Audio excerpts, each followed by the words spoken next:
iPhone SE2 will receive Touch ID and will be thicker than its predecessor.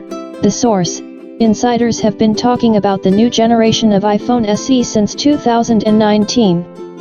New leaks regularly appear on the network about the characteristics and even the price of a future novelty. Now it has become known that this year we can see two versions of iPhone SE2 at once.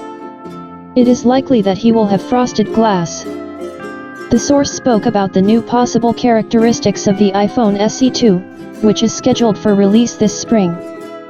According to the source, iPhone SE2 will be thicker than the iPhone SE 2017, and will also receive frosted glass, as in the latest flagships.